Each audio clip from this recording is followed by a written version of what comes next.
Morning everybody, it's August the 1st, Monday, and this is Nigel Hawkes, Hawkeye Traders. I just wanted to show you what happened on the ES on Friday because it certainly was very, very interesting and paved the way to what's probably going to happen today. You can see here on the ES that with everything going on with the budget deficit, etc., and the raising of the debt ceiling, you would have thought the market would have been selling off into the close, of course, which it did. But then if we have a look on the 1906 tick chart, you can see that the smart money, the buying came in on the close, and it went up about 6 points on that close, showing you that smart money was being bought there. So we've got to remember that if we look at the overall index and we come to the ES, you can see that we are in weekly congestion, we're in monthly trend run, although we have gone flat on the dots, but it's still pushing up, and if it takes out that small little isolated high, the yellow dot here, we'll be in monthly uptrend. And on the daily, it did give a downtrend signal here, but that was not confirmed with the 480 third of the day. Why? Because the wide bar rule here was never elected, and the attendant volume wasn't there to push it down, so the 480 minute did not confirm up this daily short.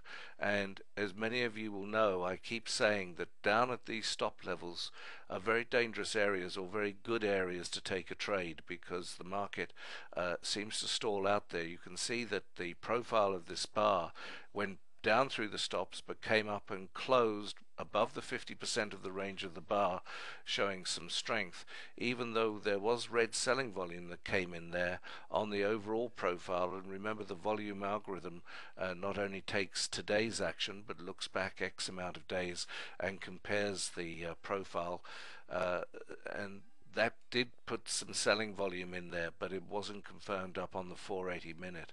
So you could have been suckered into that short, but as I said, looking at the intraday, there was substantial buying that came in right on the end of the market. Now I just want to show you cotton. Cotton was a particularly fabulous trade for me last year, and we have another setup coming in here. We have been short from this point here on the daily, which was also confirmed up on the weekly. Coming down, you can see that the weekly, the heat map is dark red, the weekly volume is all red. It's rolling over, coming down here, and now we have a possible roadkill coming up, so you will get another re-entry on this short to the downside on corn. Cotton rather. Corn we looked at last week, and I was calling it. Again, here is that example. Although it was elected, the dot there on the 480 minute was elected as a short, you got to remember that we were looking back down here to the daily, and you could have again been suckered into this to the short, because there was red volume that came in on the daily. But I keep saying these are great areas for buying as well, so I want to see a close back down underneath the cross here, underneath the Hawkeye stop, and that would give me that short. Now I'm looking for that short. Also, you can see that the heat map here has gone dark green, telling me that one or two of the uptrends have now clicked out. So I have that set up there. I'm in weekly downtrend, so sometime this week or the next week, but possibly this week, we're going to get a great opportunity on this cotton. And if we look at the monthly chart, you can just see that there's a long way for it to get back down to its fair value of July of last year. If we go and have a look at silver,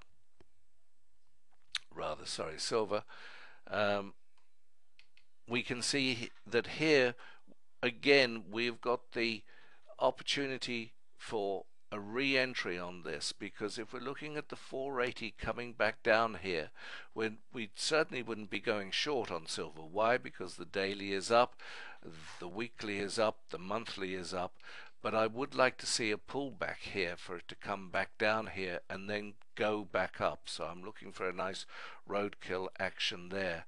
Just want to go and show you also some scalping that's been occurring this morning whilst I've been trading, and you can see on the fat man the brown indicator, which is the British pound, and the white indicator, which is the Swiss, gave me this beautiful entry here, which is on the 504, and then we halve it again, and the upgrade that we're sending out will have this price in this tick speed in as well. We're going to put 4 speeds in so that if you want to ultra fast scalp, you will have those numbers.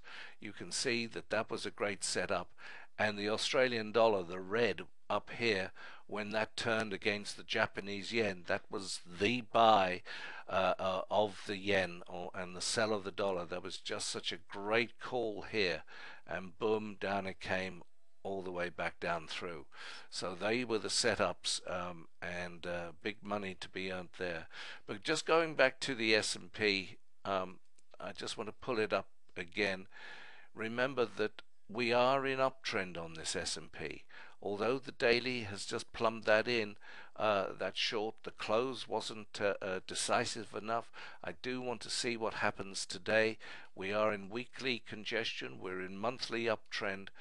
Better to buy the pullbacks. That's where the risk is, to buy the pullbacks than to go short. So let's see how it all unfolds. Good luck trading this week, and look forward to seeing you all in the trading room on Friday.